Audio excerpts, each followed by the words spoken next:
Kozhikode Aster മിംസിന്റെ നേതൃത്വത്തിൽ സമഗ്ര ജീവൻ രക്ഷാ പരിശീലന കേന്ദ്രം ഒരുങ്ങുന്നു. ആരോഗ്യ പ്രവർത്തകർക്കും പൊതുജനങ്ങൾക്കും ഒരുപോലെ പ്രയോജനപ്പെടുന്നതാണ് അഡ്വാൻസ്ഡ് മെഡിക്കൽ സ്റ്റിമുലേഷൻ സെന്റർ എന്ന് MIMS chief operating officer Lukman Ponmadath വാർത്താസമ്മേളനത്തിൽ പറഞ്ഞു. മലബാറിന്റെ ആരോഗ്യ ചരിത്രത്തിൽ സമാനതകളില്ലാത്ത മാറ്റത്തിന് നാന്ദി കുറിച്ച കോഴിക്കോട് ആസ്റ്റർ മിംസ് 25ാം വർഷത്തിന്റെ നിറവിലാണ്. അത്യാധുനിക സാങ്കേതിക വിദ്യയിലും വിദഗ്ധരായ ഡോക്ടർമാരുടെ സേവനത്തിലൂടെയും 2.5 പതിറ്റാണ്ടായി നിലകൊള്ളുന്ന ആസ്റ്റർ മിംസ് സമഗ്ര ജീവൻ രക്ഷാ പരിശീലന കേന്ദ്രത്തിനും തുടക്കമിടുകയാണ്. പൊതുജനങ്ങൾക്കും ആരോഗ്യ പ്രവർത്തകർക്കും ഒരുപോലെ പരിശീലനങ്ങൾക്ക് സൗകര്യം ഒരുക്കിയാണ് ആസ്റ്റർ മിംസിന്റെ 25ാം വർഷത്തോടനുബന്ധിച്ച് അഡ്വാൻസ്ഡ് മെഡിക്കൽ സ്റ്റിമുലേഷൻ സെന്റർ യാഥാർത്ഥ്യമാക്കുന്നതെന്ന് MIMS chief operating officer Lukman Ponmadath പറഞ്ഞു.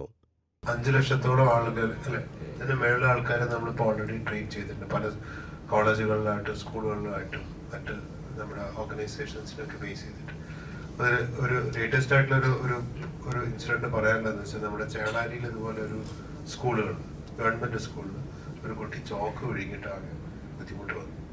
അങ്ങനെ ബുദ്ധിമുട്ട് വന്നപ്പോൾ അവിടുത്തെ ടീച്ചേഴ്സ് എല്ലാം അവരിതുപോലെ നമ്മുടെ ചോക്ക് ഒഴുകുമ്പോൾ ചോക്കിങ്ങിന് വേണ്ട കാര്യങ്ങളെല്ലാം ചെയ്തുകൊണ്ട് കുട്ടിയെ രക്ഷപ്പെടുത്തി. കുട്ടി ആ ചോക്കിങ്ങിന്റെ ഇഷ്യൂ സോൾവ് ചെയ്തിട്ട് ഇവിടെ കൊണ്ടുവന്നു.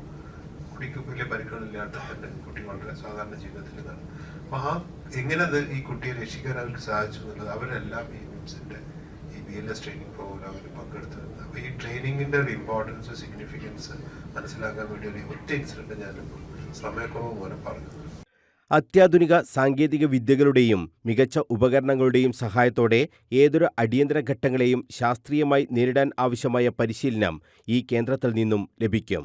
സംസ്ഥാനത്തിന് അകത്തും പുറത്തുമുള്ള ഡോക്ടർമാർക്കും മറ്റ് ആരോഗ്യ പ്രവർത്തകർക്കും ആവശ്യമായ മുഴുവൻ പരിശീലനവും നൽകാൻ പ്രാപ്തമായ സജ്ജീകരണങ്ങളും ഇവിടെ ഒരുക്കിയിട്ടുണ്ടെന്നും ലുക്മാൻ പൊന്മാടത്ത് പറഞ്ഞു.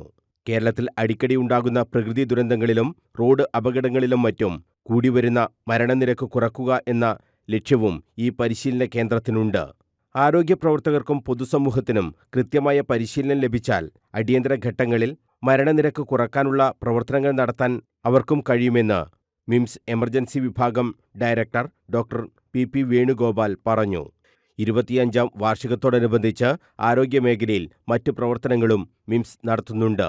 2024 ഡിസംബർ 31 വരെ ഹോസ്പിറ്റലിലെ cardiology, gynaecology, paediatric surgery, onco surgery, അസ്ഥിരോഗ വിഭാഗം, neuro surgery, general surgery, gastro surgery, uro വിഭാഗം, പ്ലാസ്റ്റിക് സർജറി എന്നീ വിഭാഗങ്ങളുടെ നേതൃത്വത്തിൽ സൗജന്യ ശസ്ത്രക്രിയ നിർണയ ക്യാമ്പും ആരംഭിച്ചിട്ടുണ്ട്.